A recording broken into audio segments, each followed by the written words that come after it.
Class 5th Hindi chapter 12। हमारे देश की आजादी के लिए बहुत से नौजवान शहीद हुए। उनमें से एक भगत सिंह भी हैं, जिन्होंने अपने आप को वतन के लिए न्यौछावर कर दिया। प्रस्तुत पाठ उनके इस बलिदान को दर्शाता है।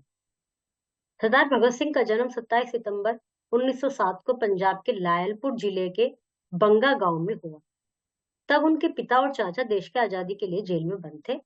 परिवार वालों ने भगत सिंह के जन्म को बहुत शुभ माना, क्योंकि उनके जन्म के बाद तीसरे दिन ही पिता सरदार किशन सिंह तथा चाचा स्वर्ण सिंह जमानत पर छूटकर घर आ गए। जब इनका जन्म हुआ था भगत सिंह जी का, तो उस समय अंग्रेजों का शासन था भारत में। और इनके जो पिता थे, चाचा थे, मतलब उससे ऊपर वाली पीढ़ी के लोग भी इस विषय में परेशान थे कि भाई अंग्रेज हमारे देश में कैसे राज्य कर रहे हैं और हम लोगों को बराबर के अधिकार नहीं दे रहे। तो वो उस विषय में कोशिश करते रहते थे उनसे मुक्ति पाने की। तो उसी सिलसिले में इनके पिता और चाचा जेल में थे। जब इनका जन्म हुआ तो उसके तीसरे दिन वो दोनों रिहा होकर आ गए, मतलब फ्री होकर आ गए। तो उनके दूसरे चाचा सरदार अजीत सिंह भी जेल से रिहा होकर घर आ गए। घर में खुशी का माहौल आ गया, मतलब सब लोग आ गए, पापा, दोनों चाचा। तो घर में खुशी का माहौल बन गया, इसलिए दादी जयकुंड ने इन्हें भाग्यशाली मानकर भांगा वाला अर्थात अच्छे भाग्य वाला नाम रख दिया। जैसे कहते हैं ना, बहुत भागो वाला है तो बहुत अच्छे भाग है।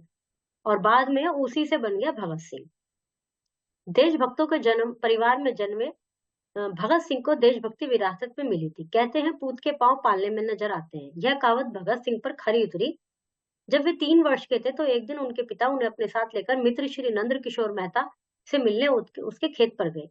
दोनों मित्र बातों में मशगूल थे। तब बालक भगत सिंह ने खेल खेल में मिट्टी के ढेर पर छोटे छोटे तिनके लगा दिए। मेहता जी ने बच्चे को इस प्रकार खेलते हुए देख उनसे पूछना शुरू किया। नाम पूछा, मेहता, तुम्हारा क्या नाम है? भगत सिंह। भगत सिंह, तुम क्या कर रहे हो? मैं बंदूक बो रहा हूँ। मेहता आश्चर्य से, बंदूक? हाँ, बंदूकें। अभी यहाँ तक को देखते हैं। मतलब जो उनके परिवार के जब चाचा, बाबा, मतलब पापा भी देशभक्ति के लिए जेल में गए थे, अंग्रेजों से कुछ तो वो किया होगा उन्होंने जो जेल में गए, तो इसका मतलब ये है कि उनके घर में माहौल ही इस तरह का था कि हम कह सकते हैं कि उन्हें देशभक्ति विरासत में मिली थी। तो उसके बाद खुद के पाँव पालने में नजर आते हैं। इस चीज से ये, इस कहावत का अर्थ ये है कि जो बच्चा होता है, बच्चा लड़का या लड़की जो भी होते हैं वो इन फ्यूचर में क्या करेगा, उसकी कुछ एक्टिविटीज ऐसी होती हैं जिससे घर वालों को आभास हो जाता है, बड़े लोगों को, कि यह यदि बड़ा होकर यही बनेगा, इसे कह देते हैं ना। तो ऐसे ही उनको ये इसमें ये कहावत उनके लिए बिल्कुल सही निकली।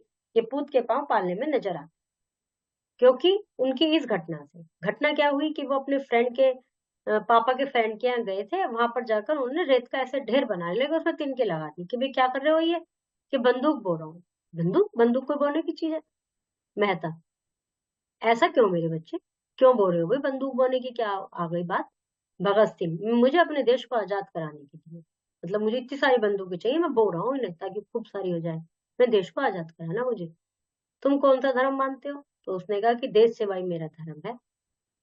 ये देखो, कर रहे ना ये। भगत सिंह की रगों में देश को आजाद कराने की भावना कूट कूट कर भरी हुई थी।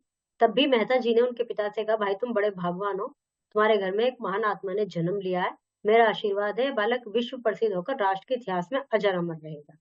उनके दोस्त ने कहा, भाई तेरा लड़का बहुत अच्छा है, अमर हो जाएगा ये तो इस देश के इतिहास में। और अमर ही है, अभी भी इतने साल बाद भी उनका नाम माना जाता है, किताबों में उनके बारे में पढ़ रहे हैं, तो ऐसे लोग अमर ही कहलाते हैं। 5 वर्ष के होने पर भगत सिंह अपने बड़े भाई के साथ विद्यालय में पढ़ने के लिए जाने लगे। वे सदैव नए नए मित्र बनाने के लिए ललायत रहते थे। उनके मित्रों को उनसे अत्यधिक स्नेह था। प्राय उनके मित्र उन्हें अपने कंधों पर बैठाकर घर तक छोड़ जाते थे। वो फ्रेंडशिप बहुत करते थे। भगत सिंह बहुत कुशाग्र बुद्धि के थे। वे सभी पाठों को भली प्रकार पढ़ समझकर तुरंत याद कर लेते थे। तभी दुर्भाग्य से उनके बड़े भाई जगत सिंह की मृत्यु हो गई। वे स्कूल जाते थे अपने भाई के साथ, वहां पर बहुत फ्रेंड उनके बन गए थे, तो इंटेलिजेंट थे पढ़ाई में। तभी उनके भाई की मृत्यु हो गई। इससे उनके बाल मन को गहरा आघात लगा, बहुत दुख हुआ उन्हें। उसके बाद सरदार किशन सिंह सपरिवार लाहौर के निकट नवाकोट नामक स्थान पर आ गए। यहाँ उनकी कुछ जमीन जगह थी। भगत सिंह की प्राथमिक स्तर की शिक्षा पूर्ण हो चुकी थी। एक सच्चे देशभक्त और स्वतंत्रता सेनानी होने के नाते उनके पिता भगत सिंह को ऐसे विद्यालय में भर्ती कराना चाहते थे जहाँ बच्चे पर गुलामी की छाया भी न पड़े। मतलब उनके पिताजी तो अंग्रेजों की उससे परेशान थे ही, तो वो चाहते थे कि भाई मेरा बच्चा ऐसे स्कूल में पढ़े कि इस पे उन लोगों की, इससे ना वो कष्ट झेलने पड़े जो हमने झेले हैं। तो वो अपने उसमें आ गए थे पैतृक गांव में। उन्होंने डीएवी स्कूल का वातन राष्ट्रीय विचारधारा से ओतप्रोत था। डीएवी स्कूल में उसको एडमिशन कराया। इस स्कूल में सरदार भगत सिंह को भर्ती करवाने पर सरदार किशन सिंह को अपने समाज का विरोध भी सहना पड़ा। अब उन लोगों ने कहा कि भाई अपने उसमें पढ़ाओ ना, अपने जैसे सरदारों के स्कूल में। तो सबने मना करा कि वहां मत दिलवाओ बच्चों को एडमिशन। किंतु उन्होंने इसकी कतई परवाह नहीं की, फादर ने उनके। और इस स्कूल में भगत सिंह ने अंग्रेजी उर्दू के साथ संस्कृत भाषा का भी अध्ययन किया। भगत सिंह को संस्कृत भाषा से विशेष लाभ। वर्ष 1919 में रोलेट एक्ट के विरोध में अमृतसर के जलियांवाला बाग में देश के हजारों नागरिक जनरल डायर की गोलियों का शिकार हुए थे। अमृत जलियांवाला बाग घटना कांड हुआ था। उसमें क्या हुआ था कि उन दिनों कोई नियम बना दिया गया था कि इतनी जगह पर इतने सारे लोग इकट्ठे नहीं होंगे किसी भी जगह पर। तो जो जलियांवाला बाग में सारे जो हिंदुस्तानी थे वो सब मीटिंग कर रहे थे, शांति से कर रहे थे बातें। वो किसी को कोई नुकसान नहीं पहुंचा रहे थे, उनके पास कोई हथियार नहीं थे।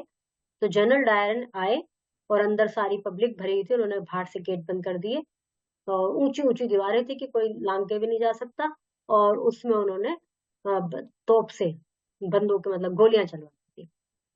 भगत सिंह ने जब जलियांवाला बाग की तस्वीर अपनी आंखों से देखी तो पाया कि सारा का सारा बाग खून में भीगा हुआ है। जब ये घटना हुई तो उन्हें बड़ा इस चीज का वो लगा।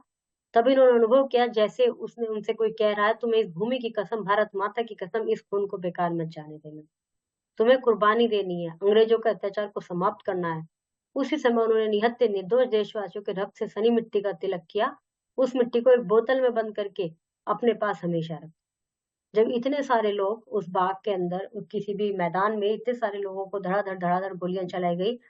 और कई मूवी में भी इसका दृश्य दिखाया गया है कि उनको कोई डॉक्टर के ले जाने वाला भी नहीं था।